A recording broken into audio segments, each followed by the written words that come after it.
welcome and let nothing you dismay. Remember Christ our Savior was born on Christmas Day to save us all from Satan's power when we were gone astray.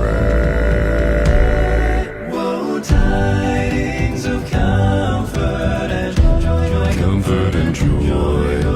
Tidings of comfort and joy. Hello, I'm the Dark Master. Merry Christmas! As you are no doubt aware, I have over the past few years done some Christmas specials to celebrate this wonderful time of year and bring gifts of knowledge, whether that is on media topics like Disney's Forgotten Loki from the Hercules animated series prior to their buying of Marvel, or to more nature-related ones like the crabs of Christmas Island. I've even helped to correct some misinformation regarding Burmese amber in last year's Christmas special, so if you're interested, you can check that out. And all other Christmas specials in a new playlist I just made to contain all of these for easy viewing. However, this year, instead of bringing gifts of knowledge like Santa, I will unfortunately have to instead take the role of Krampus and deliver coal to some very naughty man-children who have decided to use their Reddit-esque neck-beard midwit energy to go after someone in the Paleocommunity, which I have been a part of for basically my entire life, for reasons that I frankly don't think quite passed the smell test. And as you know, generally speaking, I don't like doing drama or controversy-related videos unless they involve animals. But I figure in this case, since I'm defending someone as opposed to criticizing them, that this hopefully will be a little less controversial.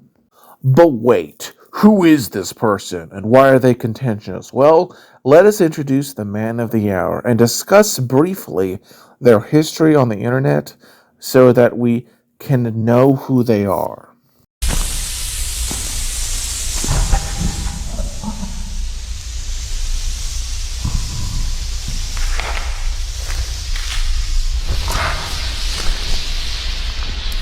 Alright, so Raptor Writes joined YouTube on January 3rd, 2015, though his oldest and presumably first video on his channel dates to June 16th, 2017.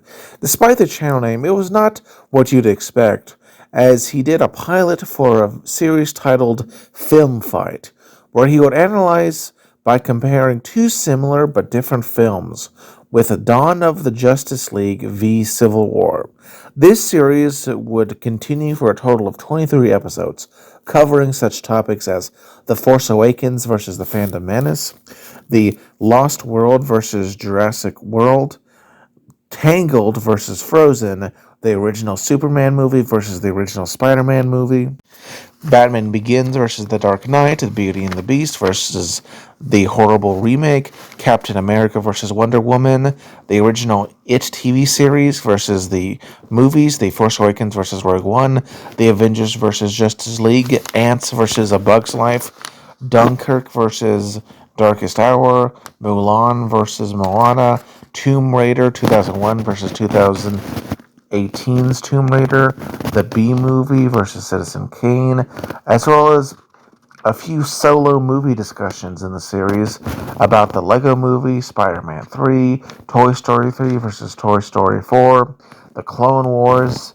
and ended the series with a remaster of his pilot episode and a two-part mega review for a total of 25 episodes in 2 seasons, ending in September 19th of 2019. July 8th, 2017 also saw in his fourth video him start a new series titled My Favorite Things, with the pilot being about Spider-Man 2.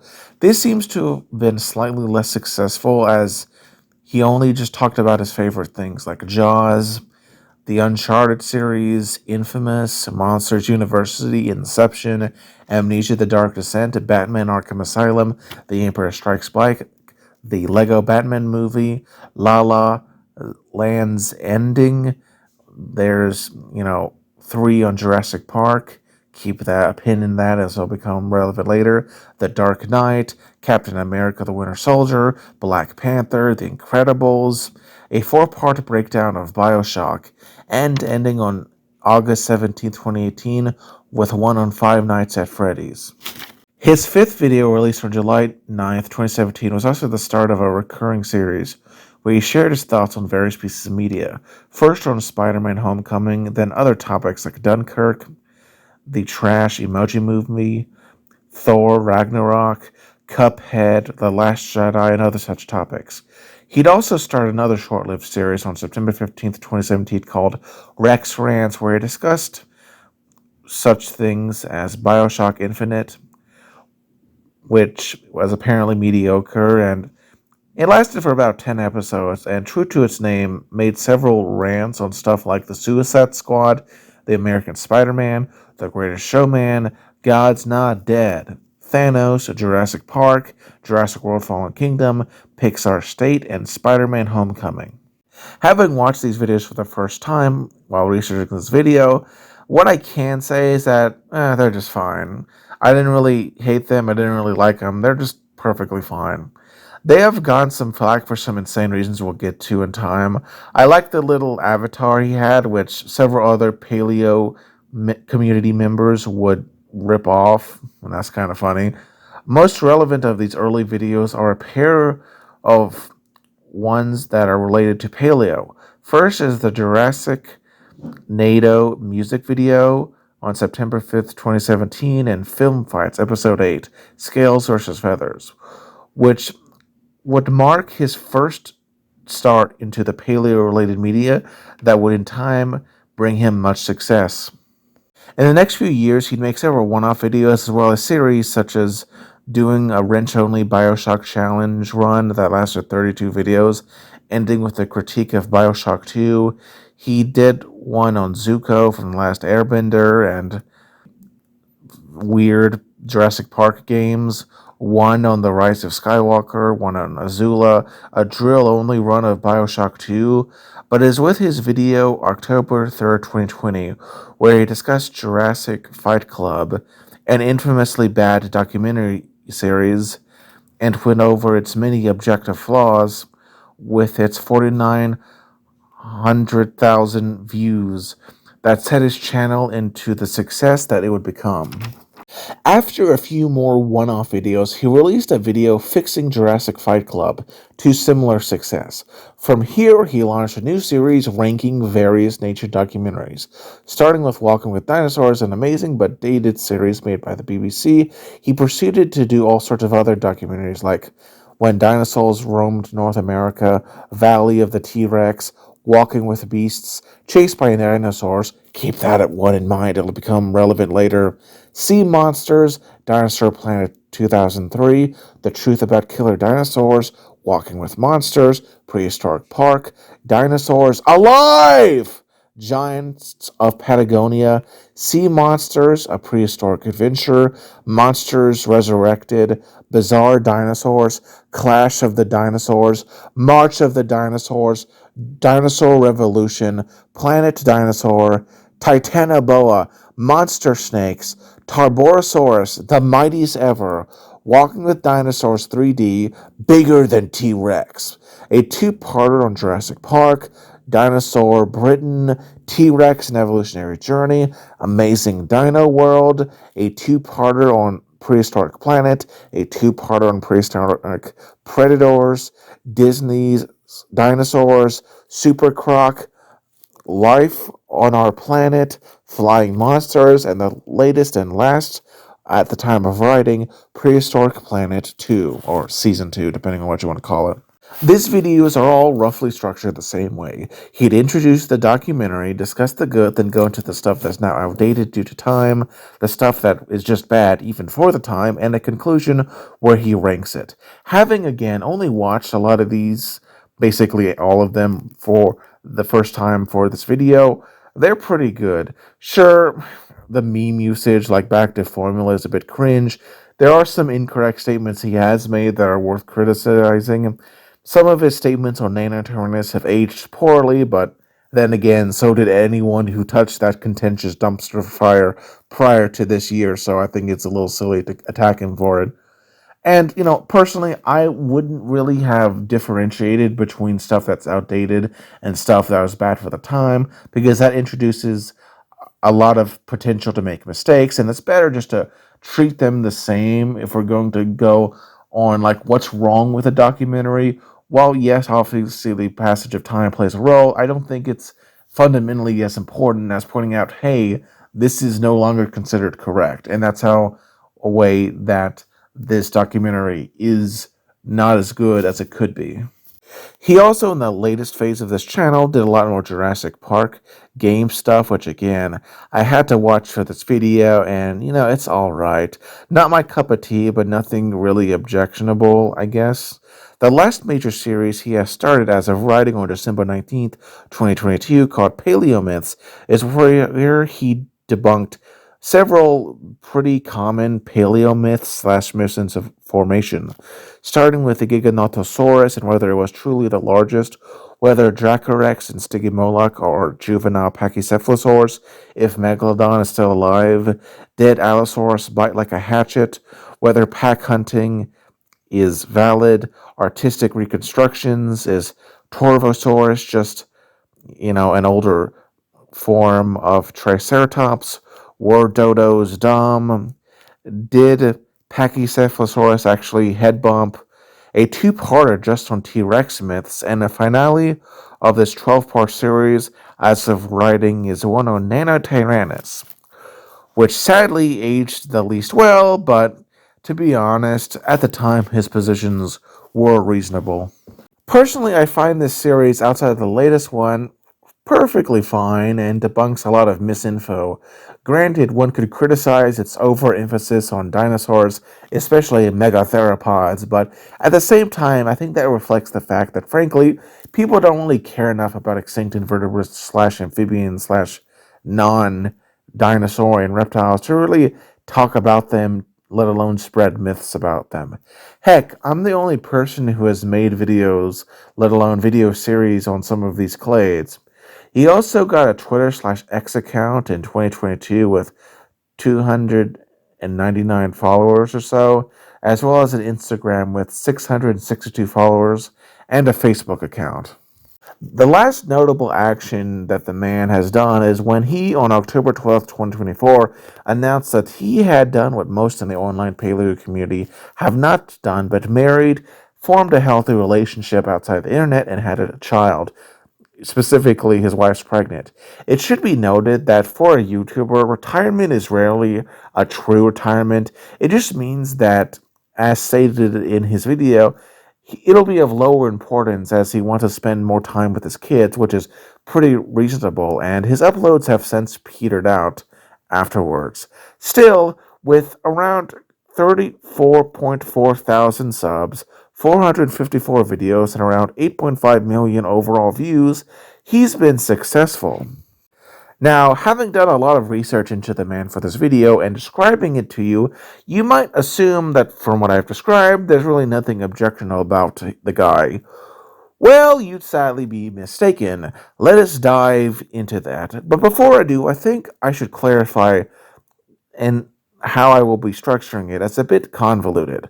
I have decided to structure the remaining portion of this video as follows. First, I'll discuss the inciting incidents. Then I shall discuss the backlash to his media takes before going over what are effectively the two main detractors of the man. Then do a bit of a grab bag of detractors who don't really have enough substance to warrant their own sections, and then make a final conclusion.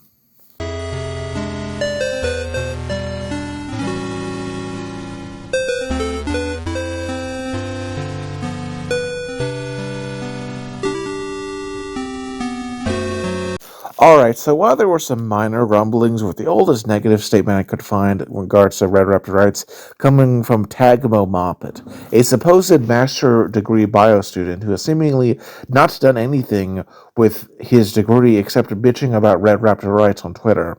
There were also some other Twitter randos we'll talk about later, but what really instigated it were two posts. First up, we got a post on the r/paleontology subreddit made on Saturday, October 12th, 2024, which, much like all subreddits, is really home to the most obnoxiously left-wing, toxic people in any community. If you don't believe me, This guy who made this status post username is V Lenin, which is a reference to Vladimir Lenin, the former dictator and founder of the USSR, a communistic regime that killed far more people than the Nazis these people love to call everyone they don't like. So, as you can tell, there's already a political bias here, but let's just read it. By the way, as an aside, just a quick little update. As I was recording this video and taking a screenshot, apparently that guy's Reddit account got taken down, but I still stand by the fact that the guy's name was a reference to Vladimir Lenin, which is very, very questionable. Me personally, I had something of a weird relationship with the channel. On the one hand, it reignited my passion for paleontology and also got me into speculative evolution. On the other hand, there were two big things I wasn't a personal fan of. The big hate boner for dromaeosaurid pack hunting, trying to claim it's debatable yet treating it as if it's factually incorrect in the same breath, and a handful of weird political jokes, e.g., one where he was talking about sexual dimorphism in a species of pterosaurs, and he cracked a joke about only two genders being observed. Never mind that he ought to know animals don't have any genders, he meant sexes, but even then, that can get screwy. Alright, so first, in regards to pack hunting, as someone who's frankly rather ambivalent on the subject, behavior in dinosaurs is something that's heavily debated. And, well, it doesn't exactly preserve all that well as bones do, and Red Raptor Writes is perhaps a little more eager to completely dismiss it out of hand than I am. At the same time, the way a lot of Paleometer depicts it is likely inaccurate, and frankly, Red Raptor Writes' perspective is a lot closer to reality than yours is, and him stating that it is inaccurate is perfectly fine. As for the second claim, Red Raptor Writes makes weird political jokes. Since Mr. Lenin here doesn't provide any evidence, I think it's best to move on to the second social media post, though I will return to some of the Redditor responses to this post later on this video. The second status post was made by the infamous YouTuber Paleonerd, who we will now read. Sadly, I can't give you an exact date because YouTube community posts don't really like to provide that for some reason. I don't know why. I was planning to make a video talking about this, but due to the backlash from my previous video regarding non-paleo content and specifically drama videos, I'm going to make this a community post instead.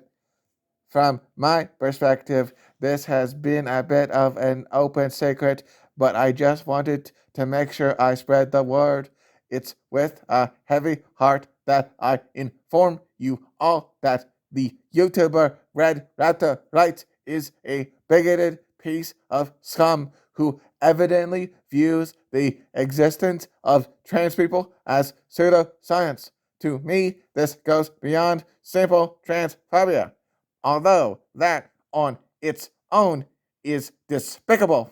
It seeks to a broader disrespect of science, especially since RRW never explains why he believes studies supporting trans identities are pseudoscience, other than the fact that they clearly go against his political beliefs.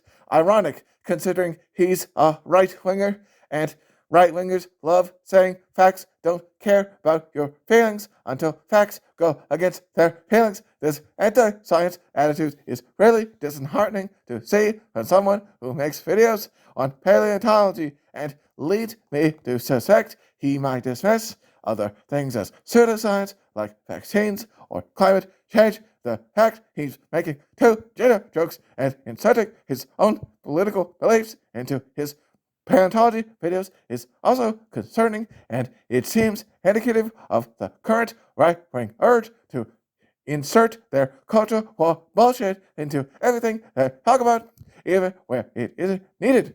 No one gets cancelled for falling for the wokeness, and the fact that RRW even says woke, unironically, should be tipping you on how far right he is. If you don't know already, obviously people are entitled to their political opinions, but that also means people are allowed to criticize you for those beliefs, especially when it's so obviously bigoted for people who've done nothing to you. You are free to enjoy this person's content, but I've personally stopped watching his videos because of this, and I refuse to use my platform to support people like this. The YouTube paleo community deserves better content creators than Raptor Writes. So yeah, for some of these claims in the status post by Paleonerd we'll return to in a bit, but these two posts really open the floodgates of a mountain of crud from what had previously mostly been nothing more than a few spiteful, worthless Twitter users. But what of the criticism itself? How does that stand up? Well, let us start with arguably the most subjective of the critics, that directed at his takes on media now. They put in all that CGI, and I just wanted to die when I saw Greedo shoot first. Alright, so in terms of his media takes, the oldest video I could find was by some nut job called Disney Dino Productions, but it's just a shitty Spider-Man meme, so there's really nothing to say other than this guy somehow has a worse sense of humor than Raptor Writes, which is an accomplishment. He did a second one, but it's also garbage and not worth discussing. No, instead, the first major critic of Paleonerd in terms of media is the crazy critic 659, who at the time of writing has 46 subscribers and 41 videos, as well as a user profile image that I can only describe as being an anime Dylan Roof. The oldest of these videos is a set of re-uploads of some other random guy not relevant to the video.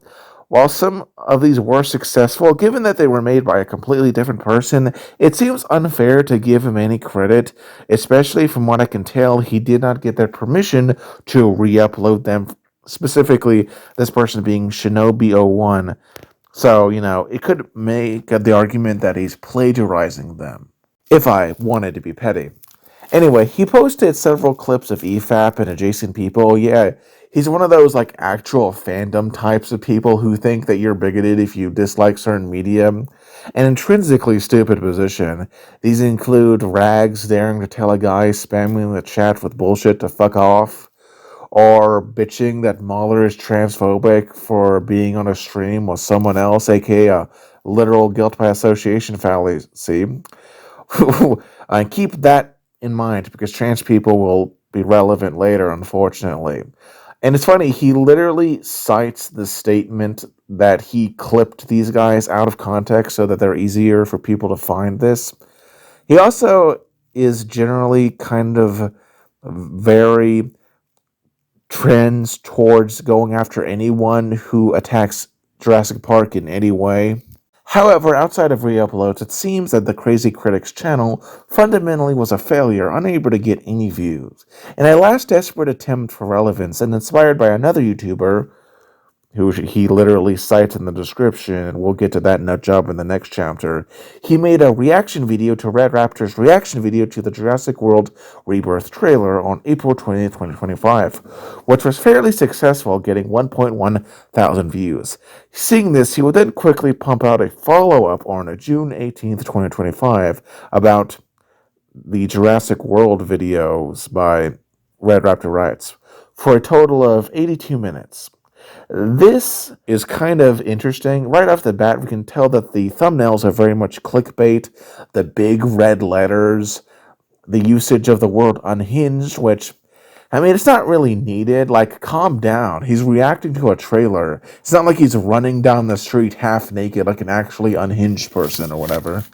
Now, for reasons that shall be obvious looking at that runtime, I won't be responding to everything, instead only selecting the strongest arguments and cutting out all the god-awful amounts of repetition and pregnant pauses that both of these videos have, as well as stuff in regards to media that is more subjective.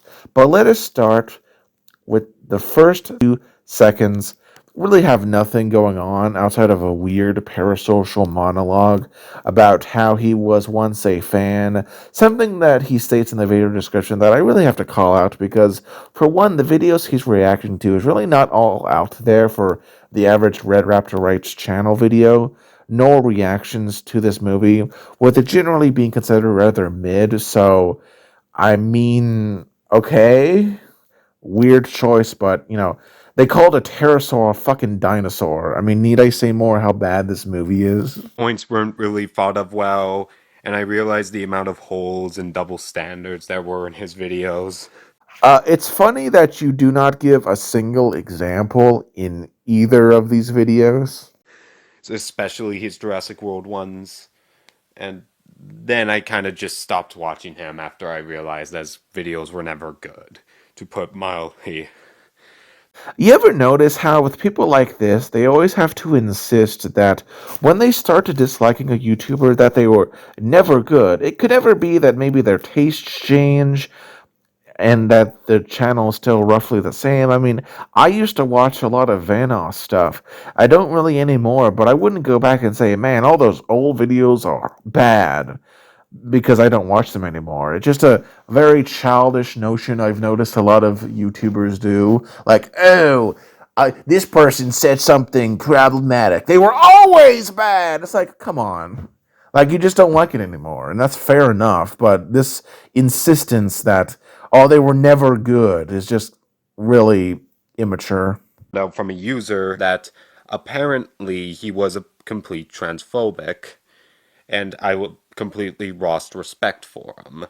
And I Oh god, again, I'll be talking about the whole transphobia bullshit stuff later, but like come on, man. First off, the person he's referring to by the wrong username. It's not the lizards, it's the chameleons.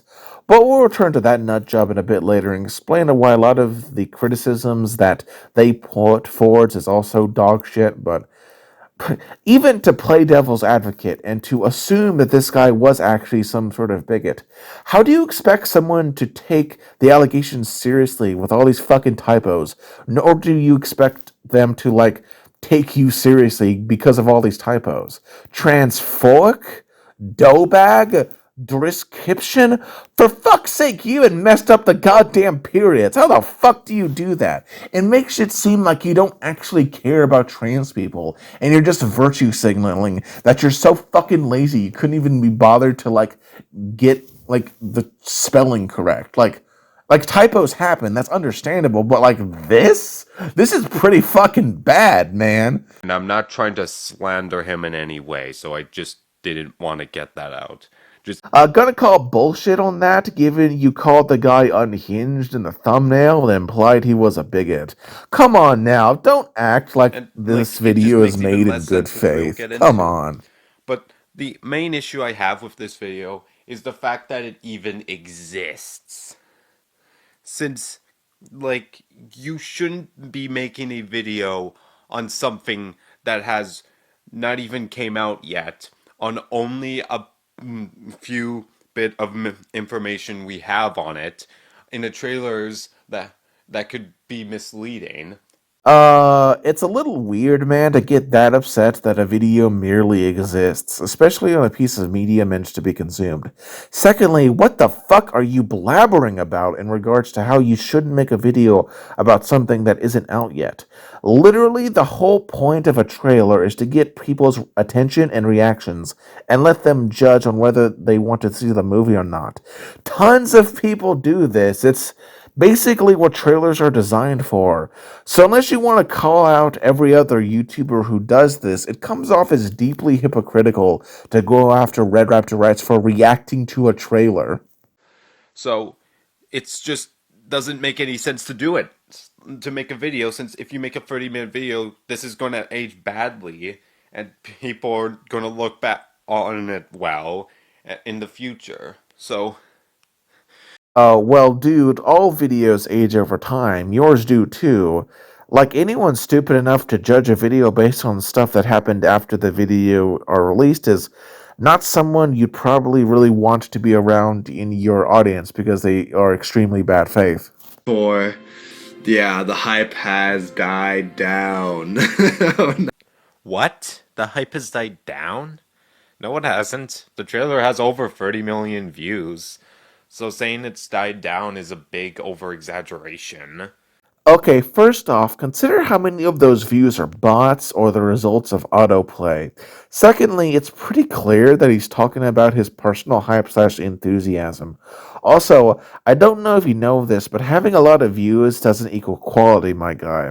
In my personal experience, the internet had its level of interest for this movie sort of die down after a certain point. I mean, Red Raptor Writes isn't exactly wrong here. Get the soft piano of the original theme or an epic orchestral version to try to get people to get hyped and really tap into that nostalgia factor. We do both, so we're very unique in how generic we are. And this trailer made it look very generic. But also we have like that annoying drum banging, especially towards the end. It's like and like trying to build up the hype again, but it's just not working. And it's just kind of awkward and weird and more of an annoyance at this point. And then like the drums will come to like a climax and then it'll cut to something epic and then I don't know, one-liner or something, you know how it is. What?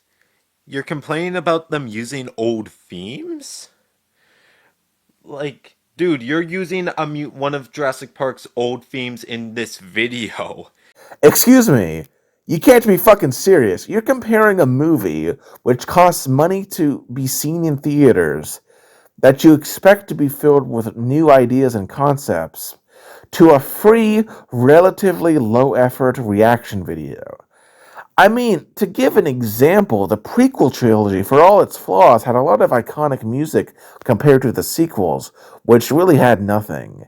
And indeed, many of the reviews played clips of this music in their reviews. Are they, hypocrites? Like, what is this fucking argument?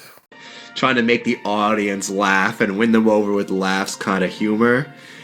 And that's kind of what JW did, where it was goofy and over the top. Like you could think about Owen trying to shimmy away from the lava when he's paralyzed. In defense of this character saying this, imagine going to an island where it's basically one of the most dangerous things on Earth with some of the most dangerous creatures on the planet, and with the people who are meant to protect you saying, oh, we might be able to keep him safe. And tell me not to react the way he does if he thought he was promised to be protected. Also, how is trying to make the audience laugh a bad thing? Ever heard of the concept called timing? Yes, making an audience laugh can work, but bad humor can easily ruin a serious scene. Marvel humor is a criticism we often hear for a reason. Are you gonna bring up the guy getting eaten by a toilet in the first film? Are you not gonna bring that up? Huh? You are? Like, do I need to explain how hypocritical this video is? And this is again one of the main issues. Well, I mean, outside of it taking place on a toilet, that scene was pretty serious. And especially in how the characters react. Unlike a lot of the scenes in the latest Jurassic World Rebirth movie, the humor in the original was just Yeah, it's generally an better action done and movie. better handled. That's what it is at the end of the day. That's like saying a romance movie has too much romance in it when it's a romance movie. That's what it's going to be about. The genre is about romance and stuff. You understand that action movies can handle their action poorly, or are you of the position that something being in a specific genre makes it good? Like, you know that an action movie can have bad action compared to other action movies, and say a romance movie can have bad romance compared to other romance movies. I mean, just look at Twilight or 50 Shades of Grey.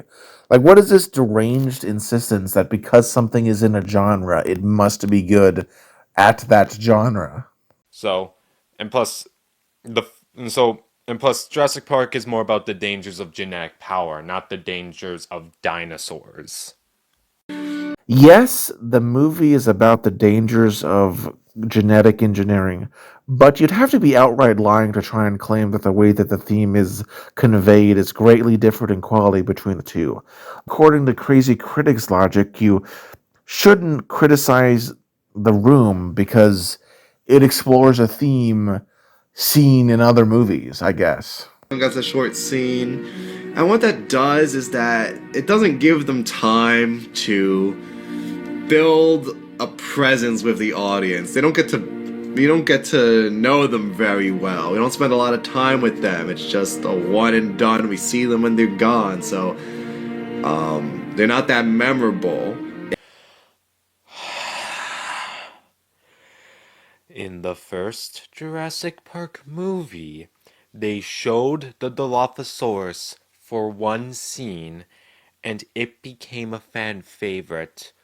Or the Gallimimus only having one scene, and it was iconic. It was the first fucking movie, you douchebag. Plus, the Dilophosaurus scene in the OG movie, despite being objectively extremely inaccurate and short, is well done. A lot of later movies just don't do it as well. Also, there's an editor's note he added instead of just, say, removing the segment. How fucking lazy. Of course, the film is going to reference past material. Every sequel in some way will do that. Since, like even if it's from an old book or a movie or whatever, you can't just reference old material at all and just completely ignore it because it's fan service or whatever the heck that is. But I really don't get this argument because, like, it feels like a cheap excuse for people to just point stuff out and be like, oh, they're showing in fan service. They're forcing it down our throats. Since, like, it's too easy to point out. And so, and then it can, and it'll give them an artificial point to see if they are right. Like, that's essentially what it is.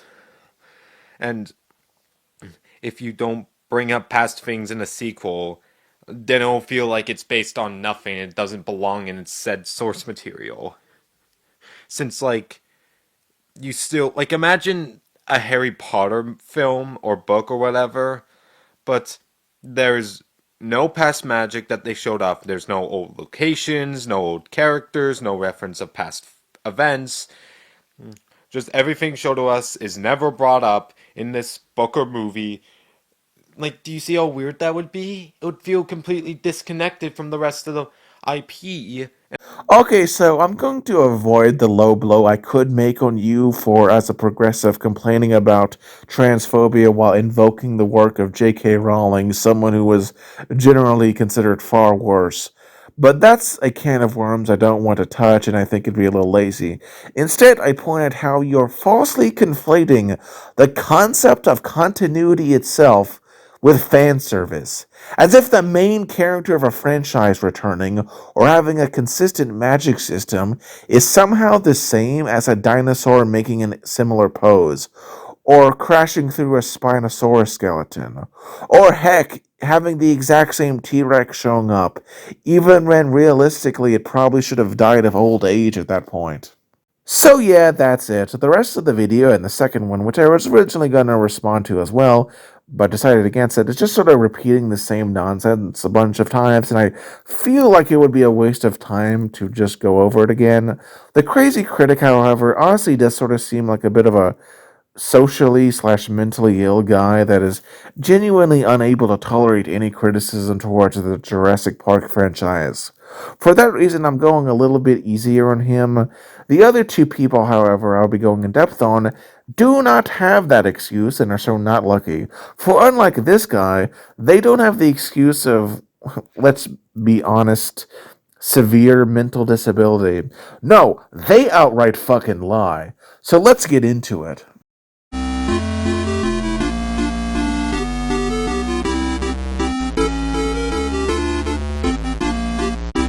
Alright, so the first person to make any video critical of the Red Raptor Writes was an individual by the name of the Chameleons. Really terrible name, honestly, what's with all the question marks. Their real name appears to be either Dan or Graham or Siasha, however you pronounce that. For the sake of being consistent, I'm just going to call them by the Chameleon. And if anyone has an issue with that, well, I don't care. Before we get into this video, however, a little context is needed before we discuss the Chameleon's video on Red Raptor Writes. Chameleons is, at the time of writing, a 731 sub YouTuber from Australia who joined YouTube on January 29th, 2021. They started out with such high quality video series like Potatoes, Minecraft Skyblock Episode 1, and Fish Feed and Grow. Hello, welcome back to another video. Today we're doing Skyblock in CubeCraft. As you can tell, this Chameleon fella only makes the highest quality videos out there. Clearly. Chameleon's other notable series is where he can re-upload extracted music from various series, and what can clearly be seen does not fall under any form of fair use. You know, as someone who's had a number of reviews falsely flagged for copyright, despite them being highly edited and in-depth breakdowns, seeing this Chameleon fella can just re-upload entire soundtracks, or even the entire Walking with Caveman series, yet seemingly face no consequences to the channel, really is somewhat infuriating. It really shows that either YouTube has an extreme pro-LGBT bias in terms of who they will strike, or more likely, no one at the company has seen them doing so. It's genuinely annoying to see someone who basically have so much success in a manner just like Hassan, where they steal from others. Meanwhile, those who don't languish in obscurity. It just kind of annoys me. Not that I expect anything to be done about it, because, well, what can I do? But finally, on January 8th, 2025, we saw Chameleon start the video series titled Why I Don't Like Red Raptor Writes, which, at a mere glance at the title/thumbnail, seems much more reasonable than the last videos we talked about. And at 23 minutes, it's a lot more condensed. Chameleon would then follow this up with 3 further videos, all of which much shorter. Part 2 being 11 minutes, 5 seconds, Part 3 being 6 minutes, 39 seconds, and Part 4 being 8 minutes and 27 seconds. Despite this seemingly being the end, Chameleon did a compilation of all 4 episodes/parts. Really just had to extract all the views and ad revenue capital possible. How very capitalistic of you, Mr. Progressive Chameleon. I will be responding to this one as it represents Chameleon's most complete vision, and it would be kind of redundant to cover the episodes independently, as well as, this compilation. I'll also be starting with the scientific stuff before going into the more political stuff, as I find politics infinitely less interesting. To give the demon the due that they deserve, we should be fair and point out that some of what the Chameleon's criticisms of Red Raptor Writes are in fact valid. And you can assume that if I don't specifically respond to a point, you can assume that I think that the Chameleon is correct on it, or involves something that is largely subjective, like humor/meme choice, though given Chameleon's false, soft bread-tube voice, the bastard always says these statements in the most condescending manner possible, so... Extra bacteria that slowly kills anything it bites. The host tried to use this to raise the intensity of the fight, but it's pure garbage. Komodo dragons don't have special bacteria. We now know that they have venom glands in their mouths that pump anticoagulant into their bites. He puts this in the lies section of his video, when the study that proved Komodo dragons to be venomous and not using bacteria to kill their prey didn't come out till 2009, the year after the series came out. So what? It's still an inaccuracy worth pointing out, and I'd like to point out how there's the additional issue of comparing T-Rex and endothermic archosaur carnivore to a lepidosaur ectothermic animal like the Komodo dragon. I have seen multiple people point this clip out as if it's true. So again, I think Red Raptor Writes is perfectly fine to point out how it's not. For this segment, a 20-minute long video is not long enough to properly cover it. This 12-hour series in enough, or really any depth, especially when it is crammed with jokes and unfunny memes. Humor is subjective, so that's basically meaningless, but also in regards to video lengths, while I do personally prefer longer videos, length really doesn't matter. What really matters is what you do in the length, like the writing quality. Also, besides, his video is one of the longer ones, those of Hoops and Dino Man and various other YouTubers like Trilobite Studios, the Ichthyovenator, Bis Electric, Dino 75, Tyrant Slayer 24, all have videos that are significantly shorter, yet you won't criticize them. The only person that I could find that made a longer video on this specific documentary was Paleonerd. But we'll talk about that loser later. Impressive how the filmmakers found so many grassless locations to shoot in, since it didn't appear until after the Mesozoic. If Red Raptor Writes had done this little thing that we like to call research here, he would know that more recent discoveries have discovered that grass actually dates back to the early Cretaceous, approximately 113 million years ago. You smarmy salty. Well, if you yourself perhaps did a little more research, you'd realize that the oldest grass dates not exactly to where you state, but rather the date ranges anywhere from 113 to as recently as 110 million years ago, depending on the dating method used, and that regardless of their occurrence, they made up a very much minor role of the flora landscape until the Oligocene around 30 million years ago or so. The Morrison Formation was a land of floodplains with forests of cycads, conifers, and ferns that were fed on by the many large herbivores. In reality, the Chinle was much more lush and wet, and the Morrison was much drier. Yes, well, Chameleon, you seem to not understand the basic concept of linear time. There is simply no place on Earth that fully accurately captures the Morrison and Chinle formations. Look, for Pete's sake, there are several entire orders of plants that no longer exist, most notably the Benitals, Ceylonales, and the Caryolipidaceae. Sorry if I maybe mispronounced those. I'm not the best with plants, but you get the point I'm making. Frankly, I think the BBC, given their limited budget, did about as well as they reasonably could to represent the Mesozoic. Plateosaurus, which has only been found in Western Europe, decided to drop on by to Arizona for a heat stroke. He claims there is no excuse for this, but in reality, at the time of production, Plateosaurus was a wastebasket taxon, and there were some remains potentially belonging to the genus known from North America. True, but it's still an outdated thing worth mentioning, right? Red Raptor Writes is not the only person to point that out when it comes to criticizing this specific series. Let's take Utahraptor. Awesome dinosaur. Where do you think Utahraptor is from?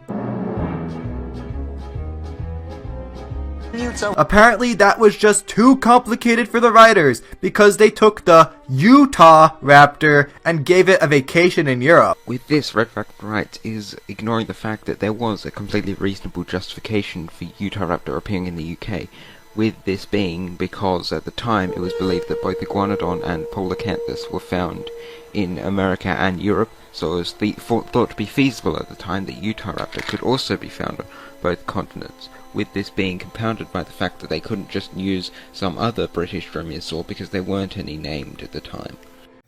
Again, while this is true, it's still something that is out of date and something many others have pointed out in their reviews.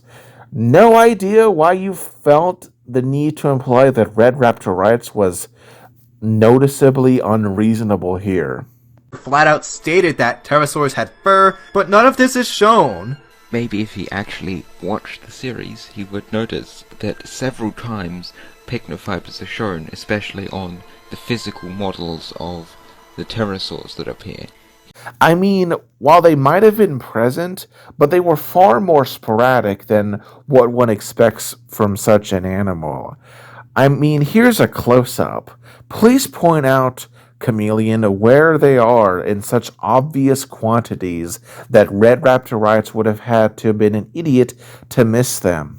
He puts this in the inaccuracies section. Latelinosaura lacked its comedically long tail. When A, that specimen wasn't discovered till 2009, 10 years after the episode's release, and B, it was later found that the specimen with the long tail could not be definitively assigned to Latelinosaura and is now thought to be an indeterminate ornithopod, possibly Latelinosaura. Again, while you could maybe criticize Red Raptor Writes for perhaps grouping these into the wrong category at the end of the day, though, it really doesn't fucking matter. Whether a mistake is due to the age of the specific documentary, because remember, I don't know if you know this, Chameleon, but Walking with Dinosaurs is over 25 years old and has in fact aged over time. Or if it was a bad decision at the time, in terms of accuracy, both are flaws that are worth criticizing the film for, or at least mentioning, surely. The Chameleon does this a further 10 fucking times or so, and frankly gets a bit repetitive and pointless because multiple other YouTubers have done this same thing. But for some reason, he acts like that Red Raptor Writes is unique for doing this. You know, criticizing stuff that's out of date as well as stuff that is just wrong. I have a sneaking suspicion there's another reason that they're making this sort of argument and that they're holding Red Raptor Writes to this criticism standard that they wouldn't do anyone else, but we'll talk about that later. We get to see many prosauropods in media. If Red Raptor Writes had actually done his research here, he would know that the term prosauropod has been outdated since the mid-2000s. Many people use the term prosauropod informally to refer to basal sauropods. It's not wrong to do so unless he stated it was a natural grouping. Chameleon tries to justify this later on in the video by claiming that normally Chameleon wouldn't do this, as Red Raptor Writes is just so malignantly evil and pedantic that he must do so.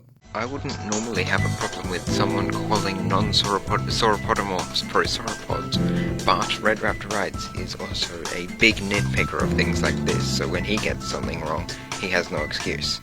Fuck off, you wannabe Steve Irwin loser. I hate the term nitpick. It's just a way to dismiss valid criticism that you personally find small.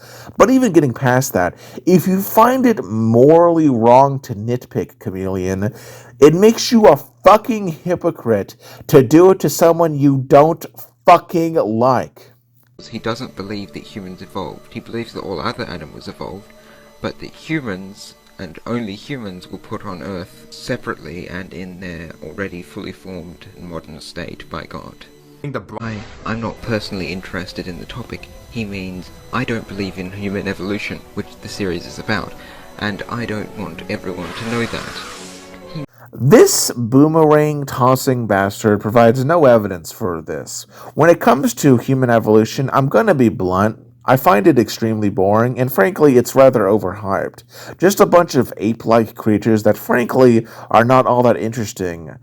It really speaks to the anthropocentric nature of the Paleocommunity that it's given so much attention, to the point that a frankly rather mediocre YouTuber named Gutsick Gibbon can have such success, though I guess being a somewhat attractive woman can get you far via the halo effect, because we know a lot of people in this community are really lonely.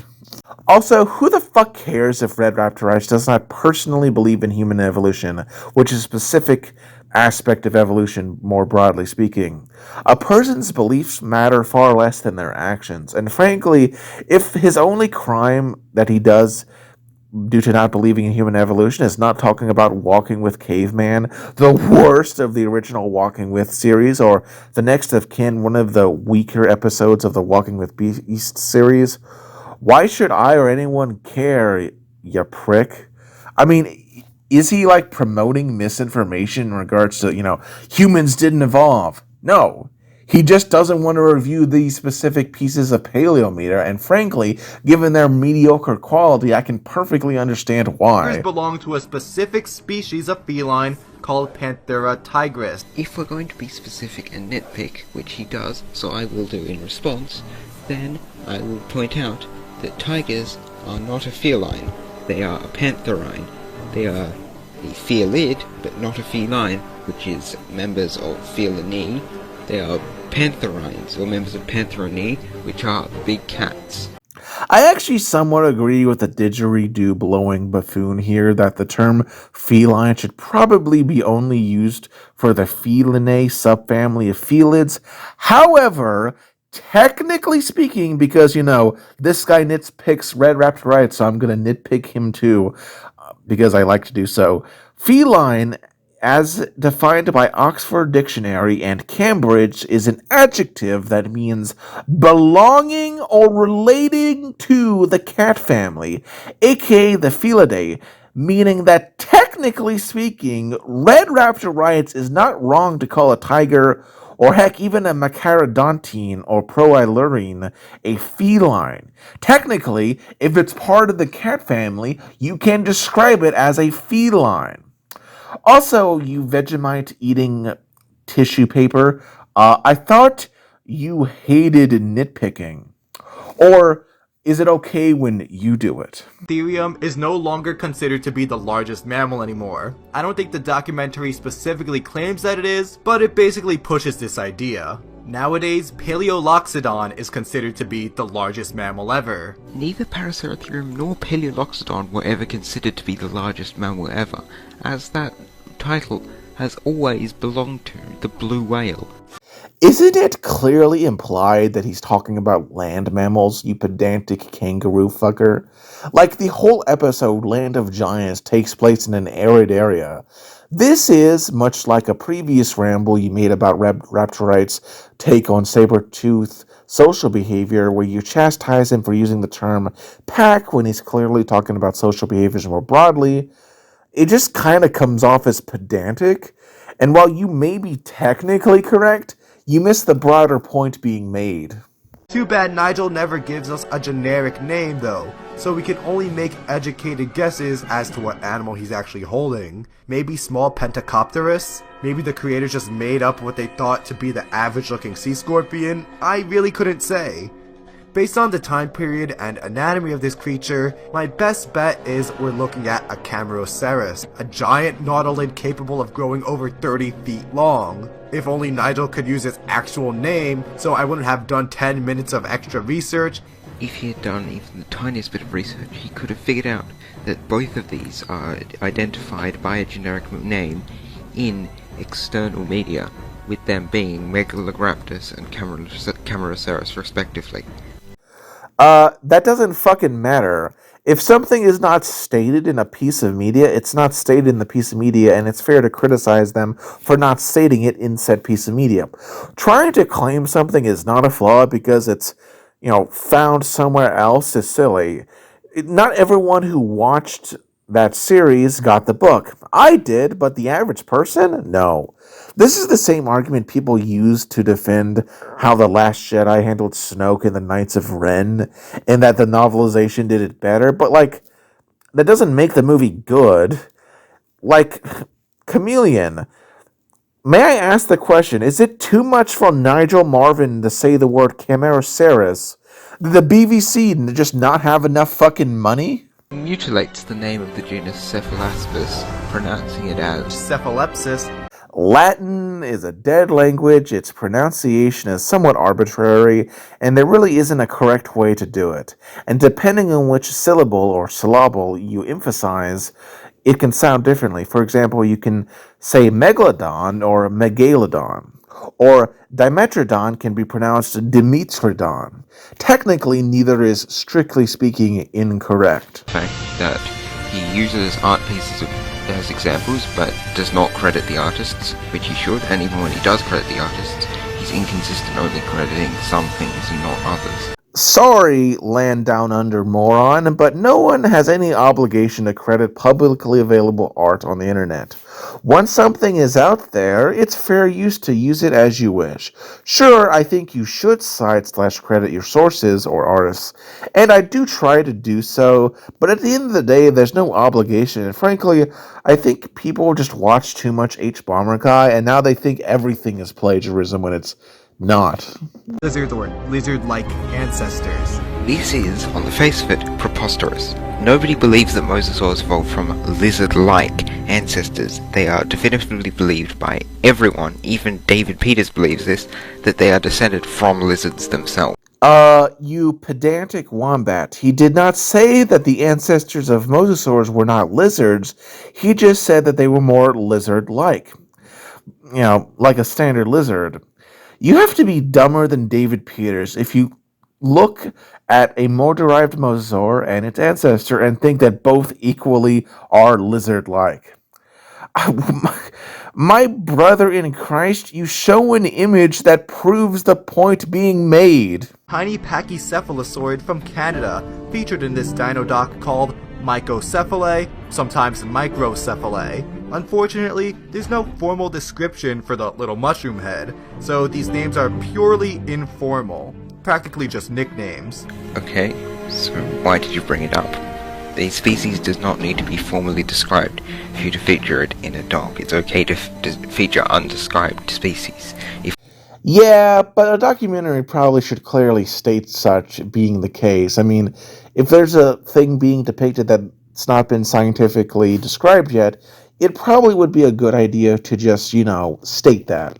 Potentially arboreal Scansoriopteryx. Oh, and to try to push this eye hypothesis that the Scansoriopteryx used its third finger to pick out bugs, the writers forgot that finger would have had feathers on it, long feathers, so not really useful for that purpose. What Raptor Writes forgot is that Scansoriopteryx's arms should not be covered in feathers. They should in fact have bat-like wings, as is seen in their close relative, Ichi. Hey, you bandicoot for brains, you understand that said membrane makes Red Raptor's point that Scansoriopteryx was not likely to live like the ii more correct? Annoying is how commonly the term species is used to refer to a genus. A species constitutes a group of individual animals that have extremely similar morphology with a population capable of breeding. A genus is a natural grouping of species with only minor differences. Some genera, like Tyrannosaurus, have only one species though. Take Panthera for example. Panthera is a genus of cats. But then there are species, Panthera leo, which are lions, Panthera onca, jaguars, Panthera tigris, tigers, and so on. They're each very similar animals, but with minor differences, so you can't count them as the same species. If you're trying to talk about the differences between genera, not genre, genera, and species, then Varanus might be possibly the worst example you can use, given that genus is a taxonomic nightmare and should probably be split into multiple different genera. May I ask, what does that have to do with the price of Kwandong in Brisbane? Sure, Varanus is a taxonomic mess, much like Bufo and Rana were in the past, and does need some revisions. Hopefully when they split it up, they come up with names that are similar to Varanus, but how does that refute the notion that genera and species are not the same, as how T-Rex and Evolutionary Journey treats them? I mean, sure, the species concept in fossils is fuzzier than in living ones, but still, trying to claim that a genus and a species are the same as that documentary does is probably not the best idea. Mosasaurus just chills on a reef to get its teeth cleaned. We see this happen to modern apex predators too. Sharks and remoras. Actually, we don't see this in sharks and remoras, given that remoras don't feed off parasites, but instead feed off the feces of their host. Okay, so for this right here is what inspired this whole video. Up to this point, at worst, I thought that Chameleon here was just sort of a snarky, pedantic person who maybe was a little too pedantic, but overall meant well. However, this is perhaps the greatest piece of proof that Chameleon is a filthy, lying, fucking cunt. For full context, remoras are a group of carangiform ray finfish of the family Echinidae that split off from their relatives, the cobia and dolphin fishes, in the early Oligocene. Consisting of 8 living species and 3 genera, they are most iconic for a disc-like organ they use to attach to boats, whales, manta rays, dugongs, ocean sunfish, billfish, and most relevant for us, sharks. They will eat feces, but this is far from the only or even main food source, and is a mere hypothesis that is believed by only a few people. They do, as Red Raptor Writes states, eat leftover food. They also eat parasites. Don't believe me, you transsexual chameleon? Here is an image of a lemon shark and a remora. Another of a whale shark and a bunch of remoras. A simple Google search would have proven this claim bogus. Talk about being lazy. And to think you try to paint Red Raptor Writes as lacking in research when you couldn't even be fucking bothered to do 10 seconds of research. Even if, let's say, remoras only eat poop, which, again, for the record, they do not. So what? That wouldn't make the speculation of a Mesozoic fish feeding in a similar manner to a remora off a mosasaur out of the realm of possibility, which was Red Raptor Writes' whole point. But now let's leave behind the more hard science and go into the quagmire that is politics. Welcome to hell! Strangely enough, the specific name comes from Ross Perot, the Texas billionaire who played spoiler to George Bush Sr. and got this guy elected. I would say that he sucks, but... Did he just make a Monica Lewinsky joke in 2022? I don't know if you know this, but Bill Clinton is a rapist who took advantage of a woman via his position as president to an extent not seen before or since. I don't know why you, as a trans woman who proclaims themselves to care about women's rights to the extent that you will ignore the opinions of actual biological women only to turn around and defend a creep. But hey, I guess according to you, it's morally wrong to mock a creep who is a Democrat/left-winger. If I wanted to be as bad faith as you, I could say you defend rape. But I'm sure that this is just a one-off thing and not a repeating pattern here. Also, I didn't catch this on first watch through of the series, but the idea that Perot got Clinton elected by stealing votes from Bush Sr. is an old right-wing conspiracy theory. In fact, Perot took votes from both sides. But no, that is not a right-wing conspiracy. For context, in 1992, there was a three-way presidential race between George H.W. Bush, the Republican, Bill Clinton, the Democratic candidate, and Ross Perot, an independent who went on to get 18.9% of the vote. One of the best independent third-party candidates in U.S. history. There is a belief that he stole votes from the other candidates, which he did.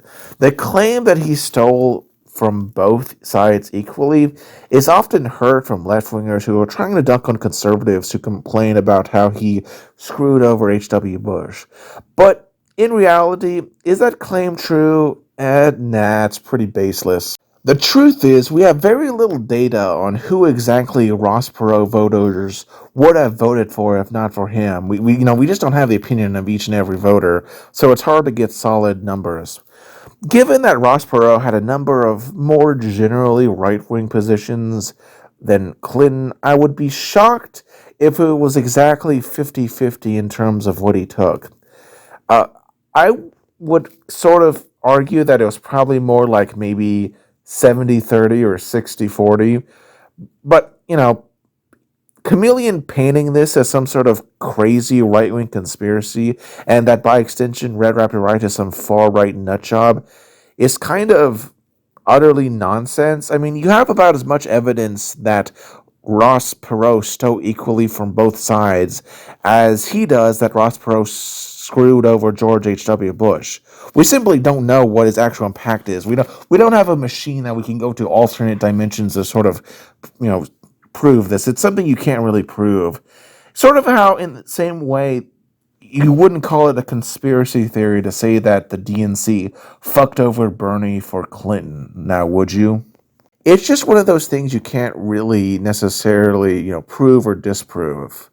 But surely these are, the only times that an Australian is going to comment on American politics in a very ignorant way, I'm sure. Luckily for them, the wall hasn't been built yet, but I say we keep those terror birds out of here and make them pay for it. He really thought that was funny. He really actually thought that he was being funny. Oh, get the fuck out of here, you humorless wet blanket. Sorry, buddy. You live on an island continent. The biggest danger you face from your borders are box jellyfish, occasional cone shells, and a blue-ringed octopi. How about you try sharing a fucking border with a third world failed state like Mexico and see if you like it? I've actually been there and helped out several homeless people by building homes and stuff, as well as just generally volunteering. Why do you people act like having any form of border is just a form of fascism? Like, oh, you're a bigot if you want even the most basic of, security. Like, can you imagine if Afghanistan was right next to fucking Australia and people were just fucking crossing the border and bombing shit? Do you think this person would have the same opinion that, oh yes, any form of border security is bad? Why is it that the U.S. is the only fucking nation that if they have any form of border security, it's considered a fucking problem? He lets his right-wing bias slip in when he makes a joke about CNN being fake news. Dang, I thought CNN was bad. The History Channel may hold the title for the champion of fake news. Which is just dumb as well as unfunny. And CNN is trash. Even if you are left-wing, there have been numerous valid criticisms of that organization, and it doesn't make someone right-wing to make fun of them, so miss me with that shit. Wow, 43 feet. Sounds like Dan Schneider's dream. if there is any kind of God that exists, please get me out of here now. You gotta be fucking kidding. For context, Dan Schneider was a creepy pedophile who once worked at Nickelodeon on a lot of notable shows like Drake and Josh / iCarly. He would regularly force underage people to show them his feet. For some reason, the Chameleon here takes offense at Raptor Writes mocking the guy. I guess for being maybe like foot phobic or something. Stop being foot phobic. On a serious note, why are you, an LGBT person, defending a pedophilic creep? Like, way to live up to the fucking stereotype, loser.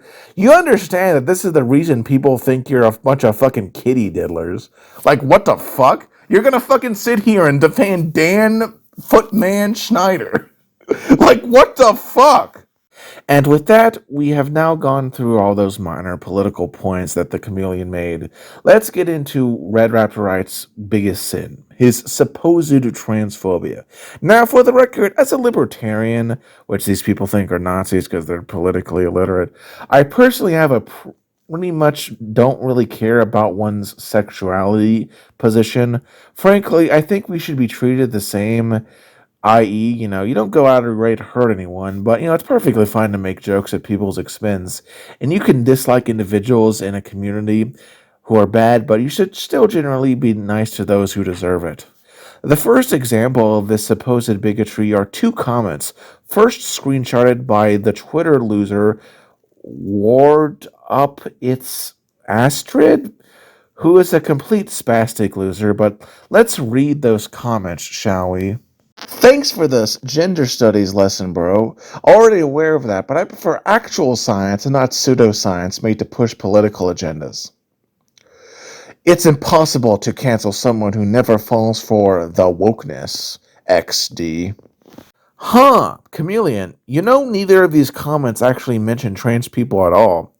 At most, you could say they mock gender studies, which you absolutely should. They are a waste of money, and you will not find a good job doing that, and quite frankly, it's filled with pseudoscience and fucking crap.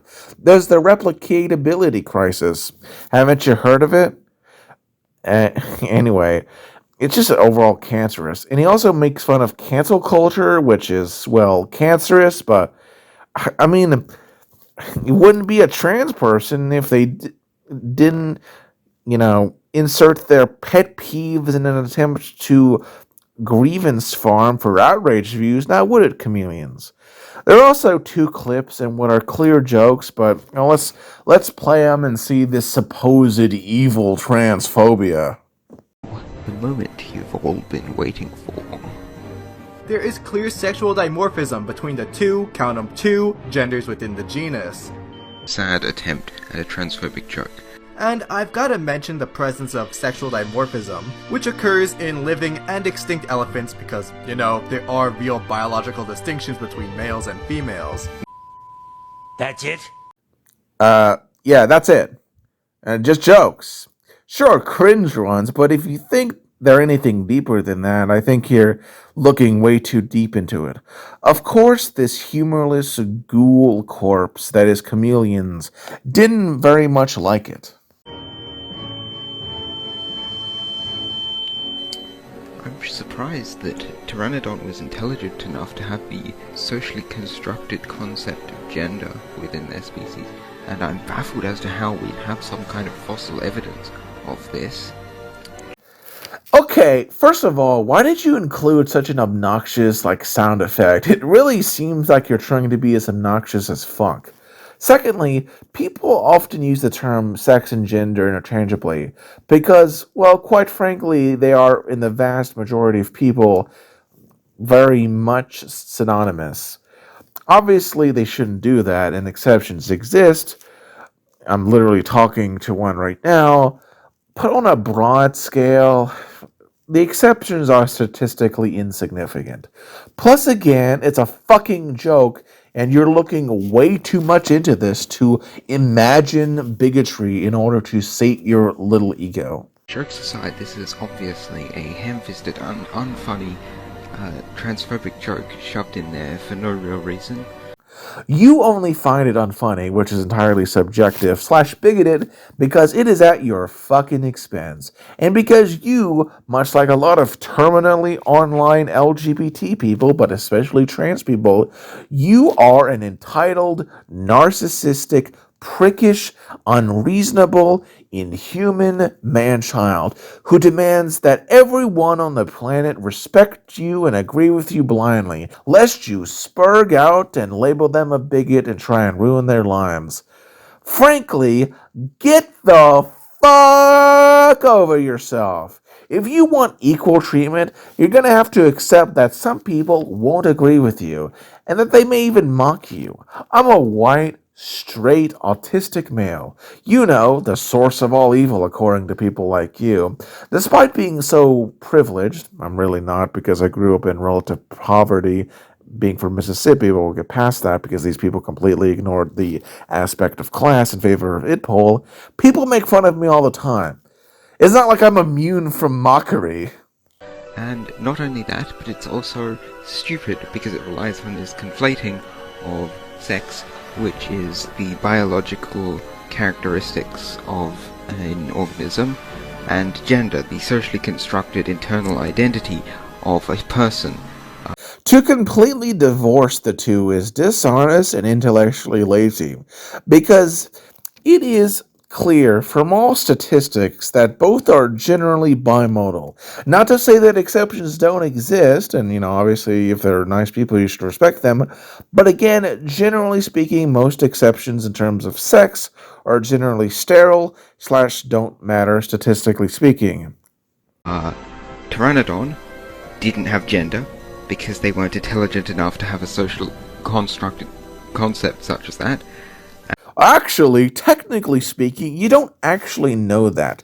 The fossil record doesn't preserve any form of cultural or social behaviors. Ravens, despite being aerial animals like pterosaurs, are deeply intelligent, almost on par with elephants and chimpanzees and dolphins.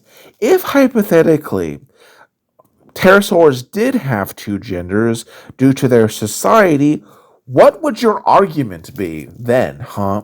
Also, if you're going to chastise Red Raptor Writes for, in a joking manner, applying gender to non-sentient pterosaurs, why are you perfectly fine with that bitch Joanna doing the same thing?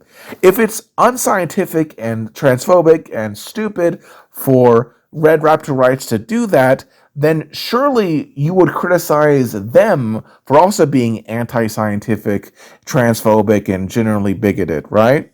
Be consistent. And he's wrong in that there are neither two sexes nor two genders. Again, those people, while valid, are so rare to endlessly focus on them and act like they prove that there is not effectively a binary is absurd.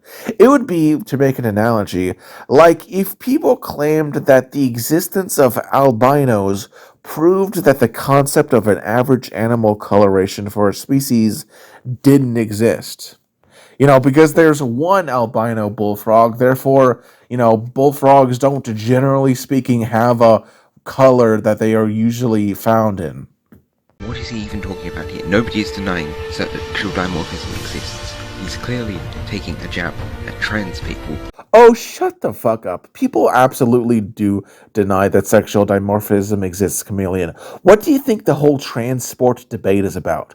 One side, the left, thinks that trans women, even those that go through a male puberty, have literally no difference or advantages to biological women. Meanwhile, people like Joe Rogan and other actual conservatives point out factually that trans women, especially those who have gone through male puberty, have advantages in muscle building and bone density.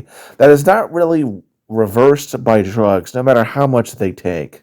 Now, I think it's not really that big of an issue, but at the same time, Fallon Fox is a cheating bitch who lied to her opponents that Fox was a biological woman, when they were not, and they both said that they would not have fought against Fox if they had been told. And frankly, because of that, their medals should have been revoked. But regardless, that's not really relevant here. Yeah, people do deny this, and second, where do you get the implication that Red Raptor Writes was talking about trans people? Chameleon, delusionally inserting stuff where it doesn't belong. Not shocking. But trans people don't deny that sexual dimorphism exists. You sure about that? If humans weren't sexually dimorphic, then trans people wouldn't exist, because there'd be no difference between the two sexes. I assume he's talking about how people will talk about how there isn't actually that much difference between the sexes, which is true. There's a reason why just taking hormones can change your body from male to female or female to male. If there's so little difference between the two, why even transition at all? But with that, we come to the end of this chapter. Overall, Chameleon's video is more competent than Crazy Critics and does bring up some valid issues, but most of it is vapid nitpicks. Childish bitching about jokes Chameleon doesn't like due to being a soggy Tim-Tim, leftist rambling, and a healthy dose of schizoing about trans stuff, making mountains out of molehills. With that, let us now move on to what I consider the worst person involved in this whole situation, the Paleonerd. Everybody gets into it, gets stupid, get retarded, get retarded, get retarded. Paleonerd. Despite having one of the most generic usernames on YouTube, as well as a very boring avatar that looks like a weird generic green coelophysoid thing,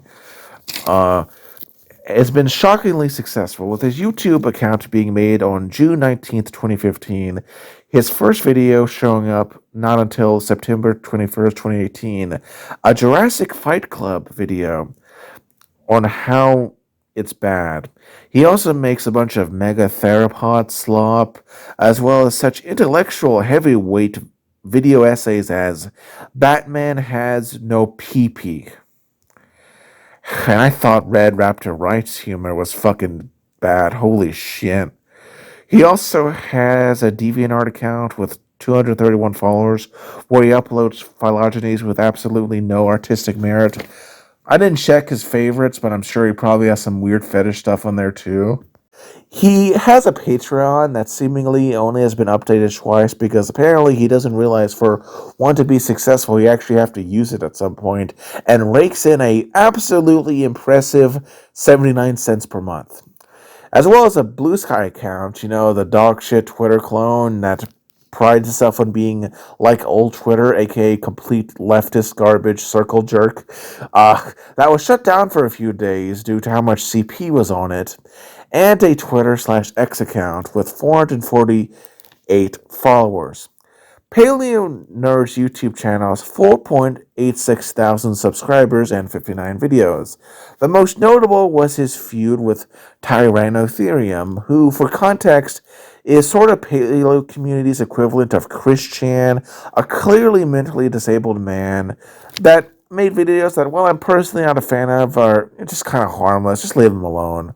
He did like a Channel Awesome skit where he pretended to destroy some DVD of a shitty dinosaur documentary. It should be said that he didn't actually destroy the disc and returned it to the library after the skit was over. Paleonerd really took offense to this sacrilege towards private property. How dare you pretend to destroy a DVD in a Channel Awesome skit? Tyrannotherium, you are evil! Of course, it's a load of bullshit, as the guy is a supporter of BLM in support of the riots in favor of a certain person I don't feel is warrants being mentioned. Riots that caused an estimated $2 billion of property damage, primarily of black-owned businesses and those that primarily employed black people, not even counting the around 36 people killed. So spare me your crocodile fucking tears about a guy pretending to destroy a DVD. It doesn't fucking matter. Even if he did. Where I live, you have to pay a fine to replace the library property if it's destroyed. If Tyrannotherium is willing to buy a replacement, who fucking cares? Literally a victimless crime. He also, bitched when Tyrannotherium defended himself. He, by the way, claimed to be moving on as it is the end of an era after making 4 back-to-back Tyrannotherium videos, which of course he went back on this and apparently plans on making a video about Emily Willoughby and Raptor Writes. So much for not doing drama anymore.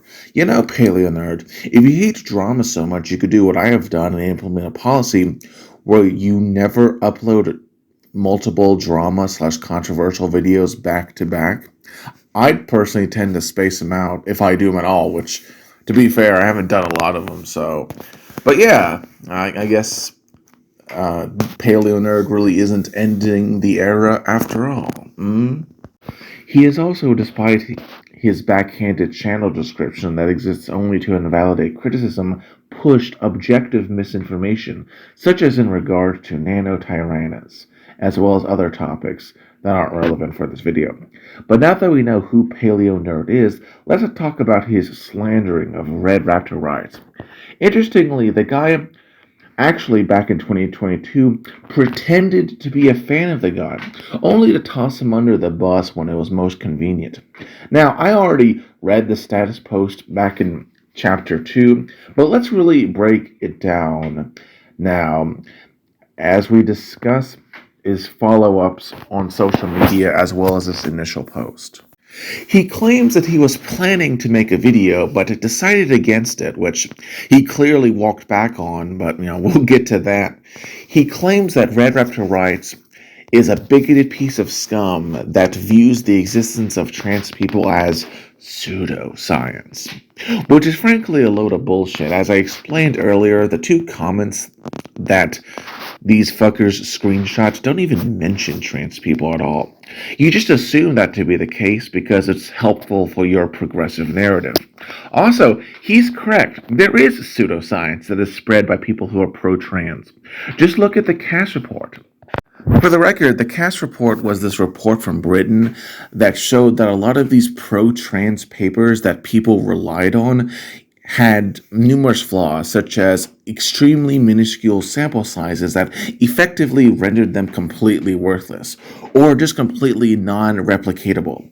By the way, a lot of people, as an aside, call the cast report transphobic, and that's a lot of nonsense that people just regurgitate from the majority report, who are the people who started that allegation and are just a collection of dumb fucks, like the pro-Palestinian self-hating Jewish guy Sam Cedar, Emma Vigeland, a woman so stupid that in a debate against Jesse Singal, who is a reporter the trans community hates for reasons not relevant here, in that debate, she said that the difference between a social and medical transition was pedantic, which, even if you are pro-trans as heck, you have to agree that is a really questionable thing to say. Anyway, back on topic. Paleonerd, you're an idiot. There is pseudoscience that's in pro-trans spaces. You taking offense to that is just kind of stupid. Paleonerd continues saying that Red Raptor Writes never explains why. Have you considered the possibility that it's because it's a throwaway comment he didn't put much thought into because he didn't expect people to screenshot it out of context? I wonder, do you cite scientific papers in every comment you've ever posted on your YouTube account? I'd really like to know. Thank you. He then rambles like a depraved maniac that right-wingers say facts don't care about your feelings, which, man, it's always cringe when left-wingers try and fail to use right-wing slogans.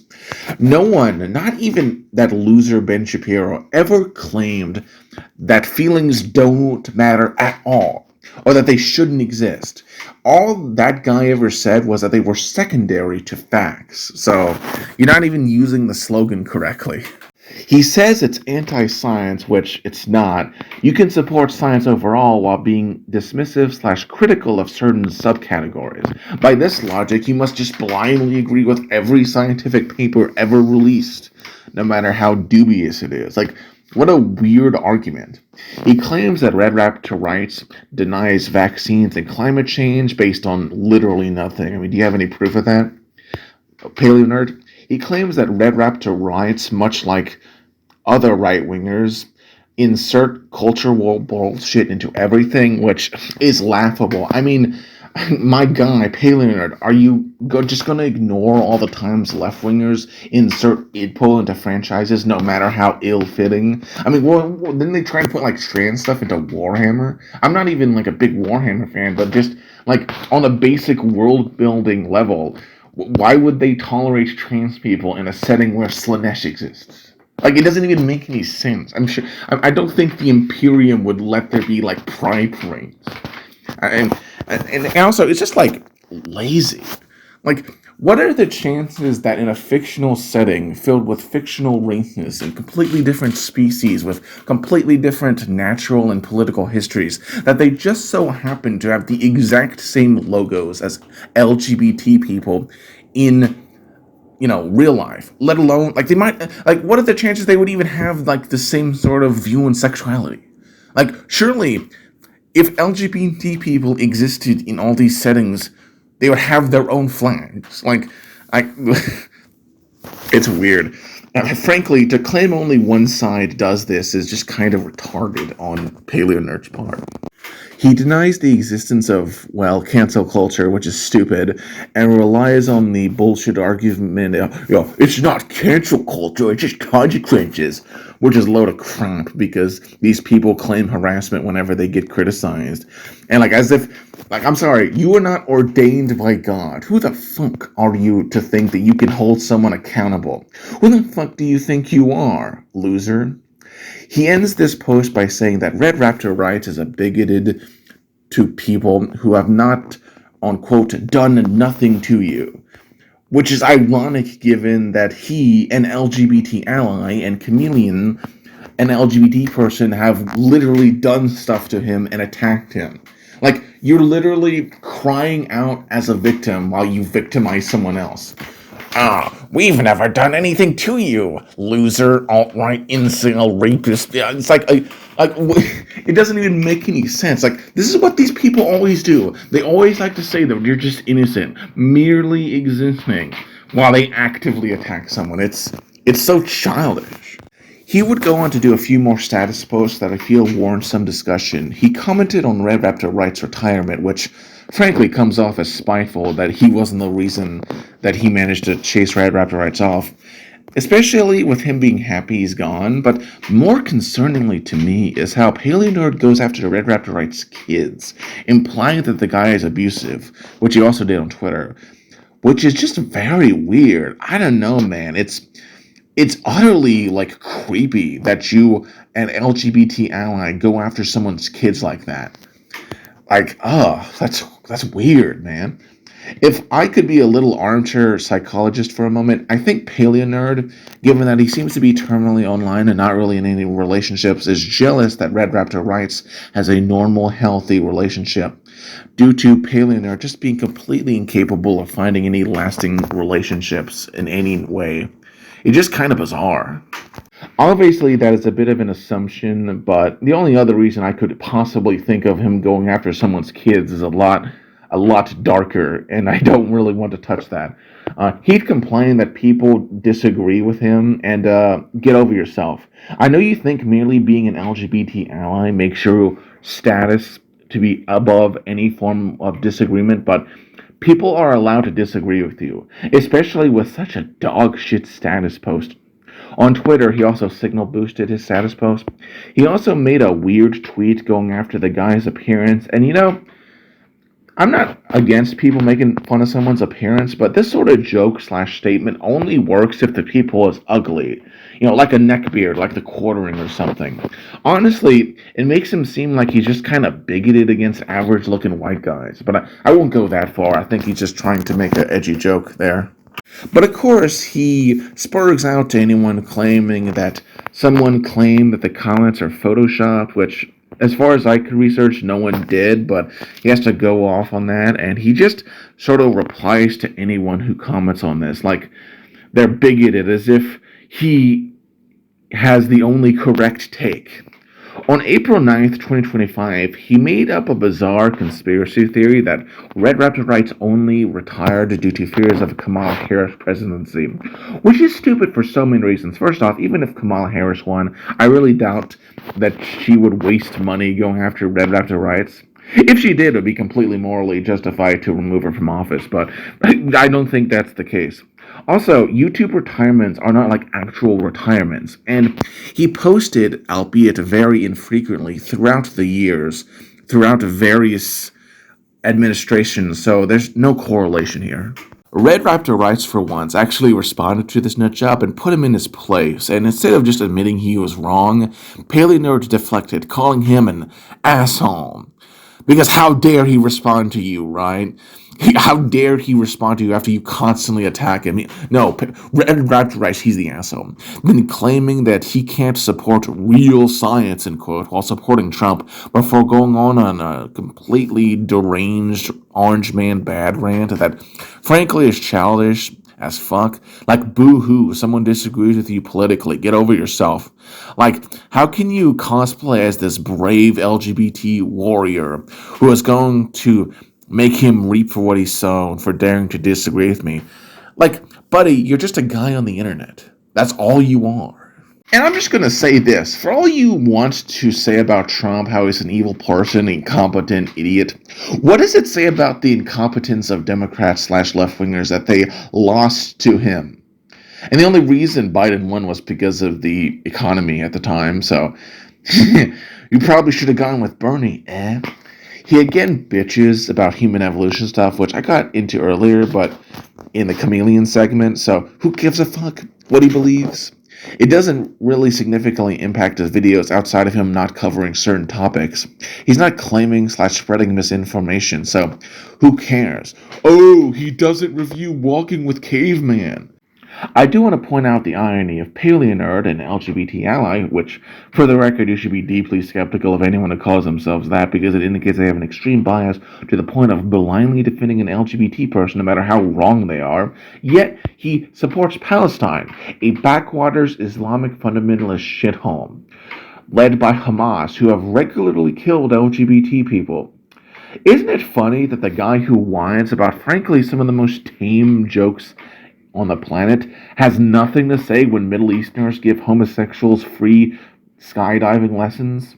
It's all virtue signaling. Like, if you're gonna sit here and pretend to care about LGBT people and act like Red Raptor Writes is, Satan incarnate roaming the streets, why don't you have anything to say about that, douchebag? I think it's best to end this section on two interactions I think perfectly sum up Paleonerd. First up was one where a longtime subscriber of mine, BMW, rightfully called him out for him and some dipshit named Gumunderangenfinson 4212, stupid username, complaining about how Red Raptor Writes made a joke about Dan Schneider, kinda implying he supports Dan Schneider, saying that it's wrong to make light of pedophiles, which, what the fuck? What is it with all these LGBT people allies? Like, just sort of, like, getting annoyed when you make fun of creeps. Like, what is this? BMW rightfully pointed out how making light of someone is not an endorsement, much like how, say, someone like John Oliver making fun of Trump's hairline does not mean he supports Trump or is making light of the significantly evil things he's done.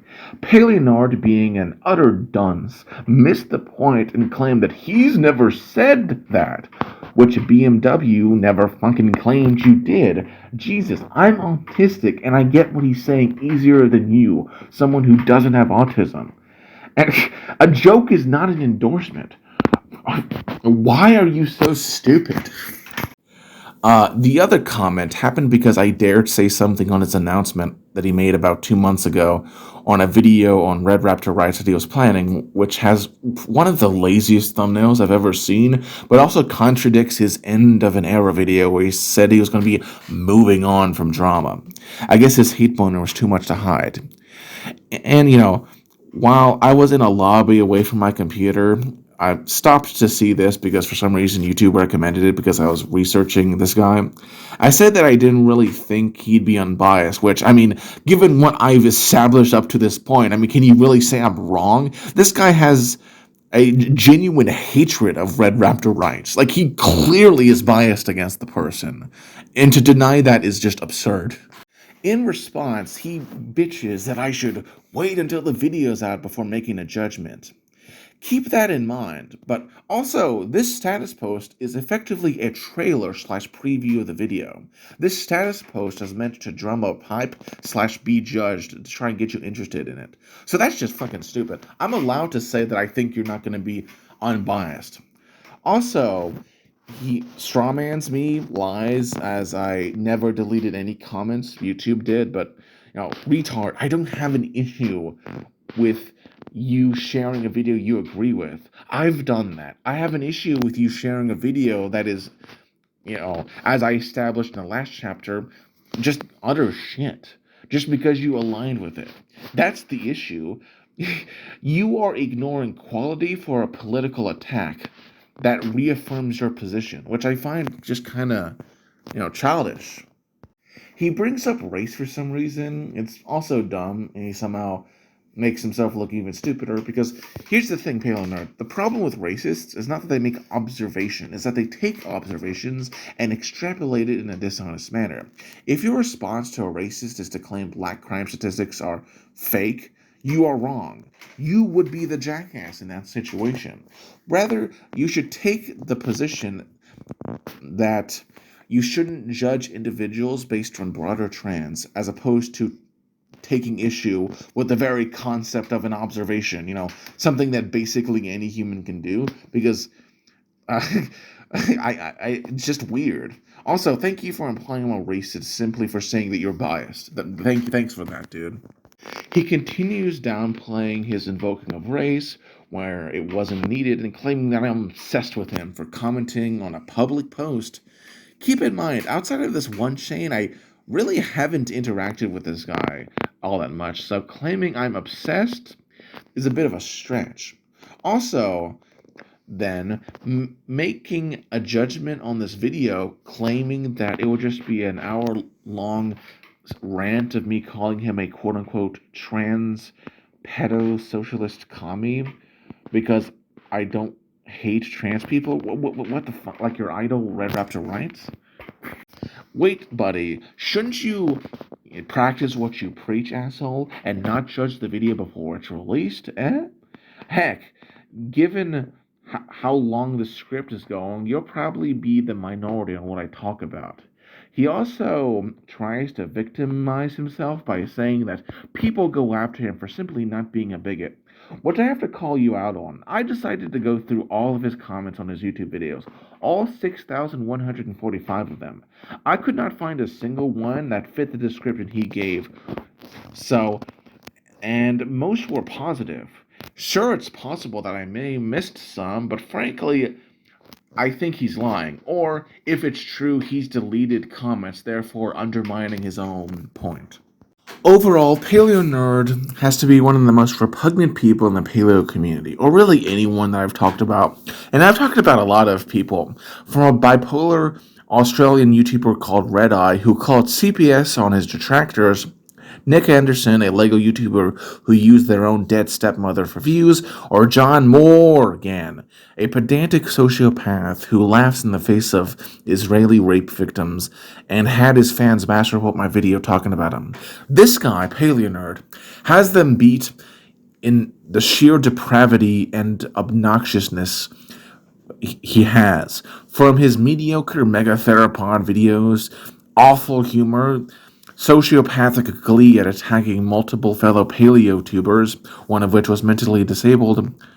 Frankly, I think he needs to get some help in touch grasp, and I'd like to say something directly to Paleonerd. As someone who is not a fan of Raptor Writes, or even likes him, you need to understand that if this toxic, obnoxious behavior you and Chameleon engage in is just trans people merely existing, then your existence is so toxic, conservatives have not gone far enough to deal with you.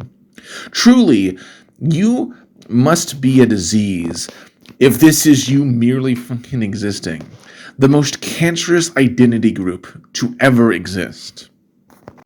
Obviously, it should be stressed that these people do not represent all LGBT people, and that this behavior is not trans people merely existing. It's a collection of terminally online fringe losers who are already fringe of another fringe group, who feel the need to attack people and then hide behind their LGBT status or allyship to avoid criticism. You, Paleonerd, and Chameleon make LGBT people look awful and justify the shit they get. You are a bitter loser who should leave because you're not doing anyone any help. Anyway, now that we've covered the big three, Crazy Critic, Chameleon, and Paleonerd, let's talk some of the small fry that don't warrant their own chapters, but I still have something to talk about. So let's do that, and then we'll conclude the video.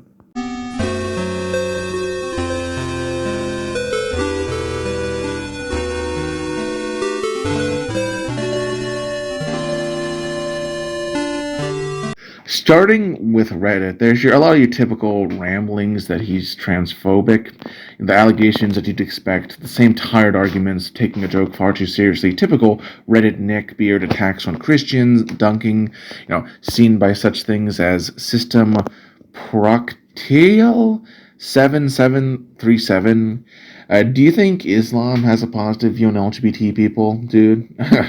These people love to act like Christianity is specifically evil. Just cringe people who just hate their parents. The only Redditor of note is Sedative Reprint 19, who claims that the guy said a US president should be shot. I looked into this, and it just stems from this one comment on Reddit and has nothing to it. Plus, really, it doesn't mean that much given how many people in the paleo community like yourself cheered on Charlie Kirk getting shot. Going to Twitter, or X, you got more your typical tripe repeating the transphobia nonsense. Some notable enough to talk about include Larry here, who tries to blame Red Raptor Writes, Rick Raptor, and the boogeyman Mauler for people disliking Jurassic World, as if people can't just dislike a movie. No, they just have to be told to dislike them by larger YouTubers. Also, can I just say, I hate the term nitpick. It's so arbitrary. There's Rio Russ, a self-described professional pseudo-intellectual, clearly someone we should take seriously, he posts an old pro-trans comic from like the 2015 SJW days, and it was garbage then and it's garbage now. The fact that people are unironically posting it in 2025 is hilarious. Like, first up, talk about an ugly art style, but also, isn't it just like neurotic as heck? Imagine overanalyzing every piece of media you engage in and getting offended at something released in the past, not living up to your current standards. And you people wonder why other people think you're unhinged. Like, goodness. Crust935 mentions Red Raptor Writes bemoaning him and several other people like Clayton and Tremor, two people in the Jurassic Park community I've not looked into, but based on this tweet, I'm going to assume that it may or may not have something to do with them being right-wing or, other such stuff that's probably BS. He also complains that, them being Jurassic Park fans while right-wing is somehow bad. Like, listen up, you Irish buttercup. The truth is, being a fan of something only requires you to like something to some extent, or an aspect of something. It's entirely self-ID, the thing you people pretend to care about. Like, seriously, who do you think you are to gatekeep someone being a Jurassic Park fan? Him being Irish, I guess, drunkenly rambles about pro-life people. As someone who's generally libertarian on that issue and who thinks that while abortion should be heavily discouraged when not needed, they should be legal for individuals in an emergency in terms of, like, health compromises and stuff. I am sorry, Crust, but some people think killing kids is wrong.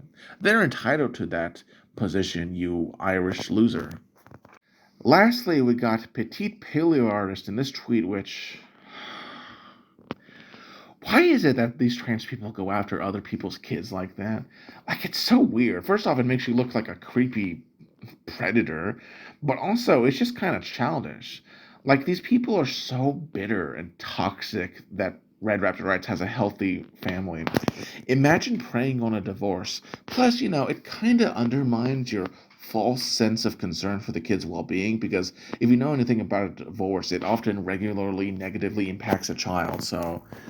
I also love this specific tweet of where Petite Paleo Artist says, he doesn't think people like me should have civil rights or even exist. Is so fucking melodramatic. Like, how the fuck is him making a two-gender joke in his Chased by Dinosaurs video preventing you from existing? It's so fucking entitled. I want to go more into this particularly obnoxious loser, but I think given the sheer length of this video, it's best to wait until a future video. All I'll say is this. They have engaged in a lot of toxic behaviors. They've been caught tracing people's art. They've chased out several extremely talented people from this community. And the only reason they're popular is because they're friends with Joshua.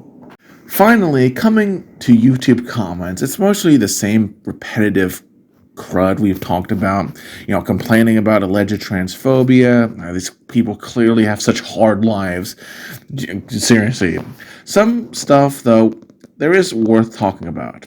First, we got Spinosaurus Aegypturius Fan 20, who says that it's bad people will openly defend someone like him, which, first off, no one has, defended Red Raptor Writes to any significant extent until this video you're listening to right now.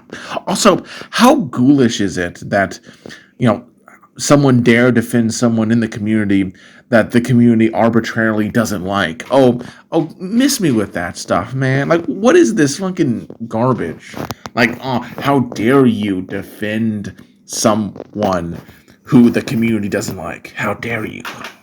Pile5433 goes on a rant about white supremacy denialism, which is a term that I've never heard before outside of the Reddit, which he probably stole from, and it's really not a thing. Like, this is a term that I've only ever seen applied to Red Raptor Writes.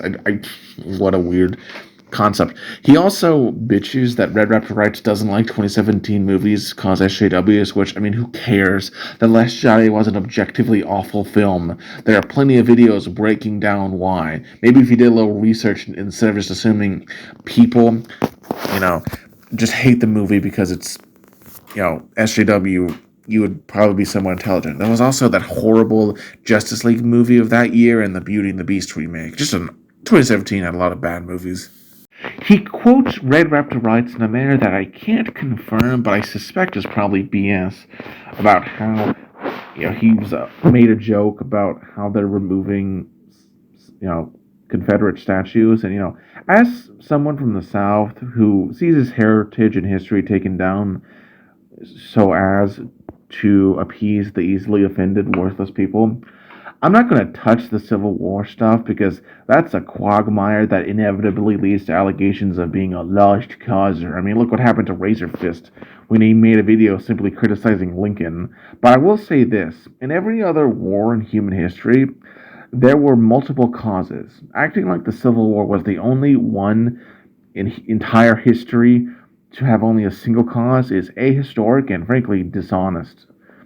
It's also funked that these people will destroy Southern heritage / history, but they aren't satisfied with just that. They'll also go out of their way to attack anyone who doesn't support it and disagrees with their action. It's really ghoulish and childish as fuck. We're gonna tear down these statues, and we're also gonna tear down anyone who opposes us tearing down these statues. It's why? Henry Mockingbird 9645 complains about how Red Raptor Writes criticizes Jurassic Park inaccuracies despite the fact that the original novel and movie tried to be realistic. He also calls him a grifter, which that term has been misused to the point of absurdity. The term grifter means someone who says something that they don't believe for money. Do you have any proof that Red Raptor Writes doesn't believe this? If not, then he's not a grifter. Financial Asset is upset about a typo. Sure, Joshua Kanape is a very talented artist, or however you pronounce his stupid name, but also kind of an elitist who, plus his community is toxic as fuck. Also, this isn't unique. I remember Dr. Polaris misspelled his name once in one of his videos. It's just a hard name to spell. It's perfectly reasonable for that to happen. I'd also like to shout out Minecraft Dino Kaiju, who cheers on for Red Raptor Writes' downfall, which just is, sort of spiteful, and kind of shows the lack of moral character that this person has, that they're so jealous. Official Kiara Mythos claims Red Raptor Writes is on crack for thinking that humans are aliens, which, frankly, I think this is projection, because Red Raptor Writes never said that. Guile Hermie Pierre 558 complains about Jurassic Park. I mean, who cares? The OG movies are better. Sorry, not sorry. Garnet Donovan complains that his Ice Age review made a Merry Christmas joke complaint and claims that it was made up by conservative Christians. First off, no, it wasn't. At the time, there were progressives who advocated for using the term Happy Holidays so as not to offend non-Christians. I mean, this was not made up, okay? The war on Christmas, I know it's sort of one of these things that people on the left love to complain about, conservatives complaining about. It's also such a minuscule thing. These people think that, if you say Merry Christmas to a gay person, they're just going to burst in flames. It's not that big of a deal. Who cares if someone uses Merry Christmas instead of Happy Holidays? Miss Sapphic Girl doesn't understand what retirement means in terms of YouTubers. Utah Raptor 1987 mentions Clayton Fiore again. I'm not going to comment on that, but I have a sneaking suspicion that it's kind of bullshit given his statements on this guy. He calls this guy and Red Raptor Writes a bigoted degenerate. I don't think as an LGBT ally you can really call someone degenerate. I mean, come on. Have you seen someone the Pride parades going on? Goodness. Also, you do not want a safe space. That is not good for any community and only leads to incestuous cancer. I hope I don't have to point out the irony of someone who says that we should see past differences while bitching that someone like Red Raptor Writes thinks differently than he does. This guy, whose username I don't even know how to pronounce, makes a weird statement about this guy's kids. Armin Raid makes a statement that many actual paleontologists are LGBT allies. Like, yeah, they don't want to lose their jobs. No kidding. Kibashi tries to appeal to Paleo Twitter, which is like citing a flat earther. Not shocking from the guy who just posts clips of furry media.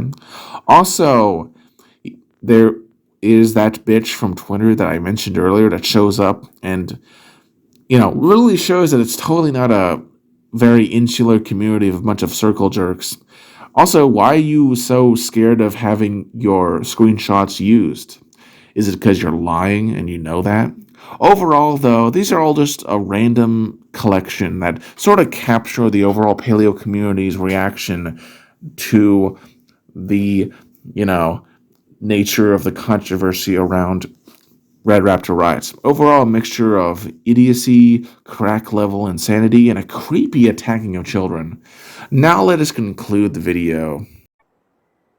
What the hell was that? So, overall, what have we learned? Well, not much, but to answer the question on is Red Raptor Writes evil transphobe who likes to kill trans people? No.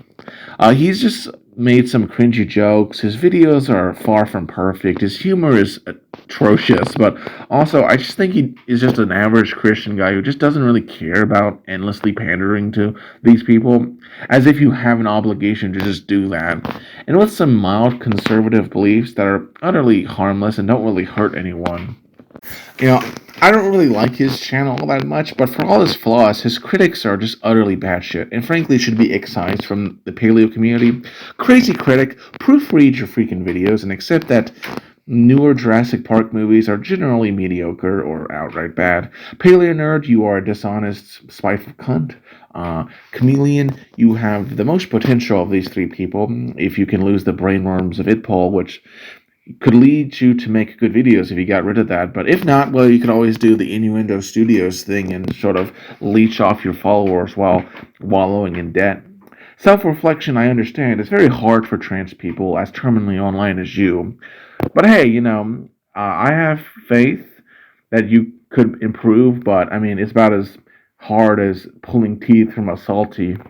At the end of the day, though, I want you to come to your own conclusions. If you've seen this, screenshots and clips and think that Red Raptor Writes is transphobic, fair enough.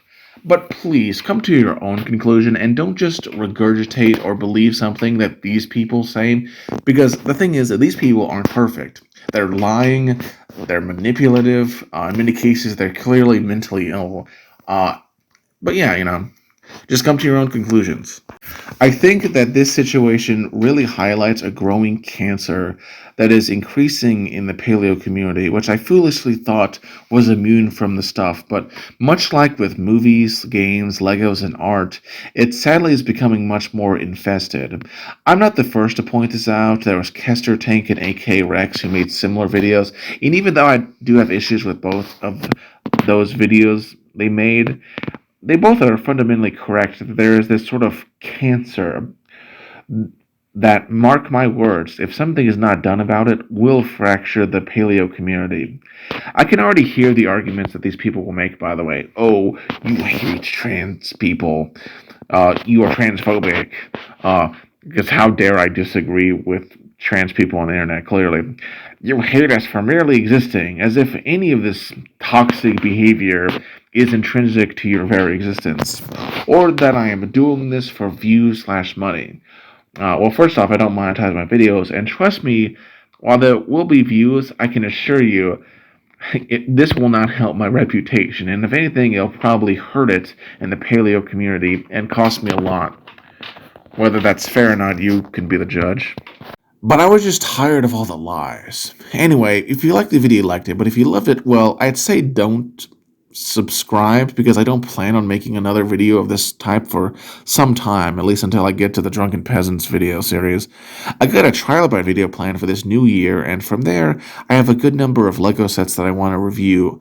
So I'll be taking a bit of a break from nature, but afterwards I'll return to nature, and I got lots of one-off videos planned for 2026, which I hope will be a good year. Anyway, Merry Christmas, take care, and have a merry day.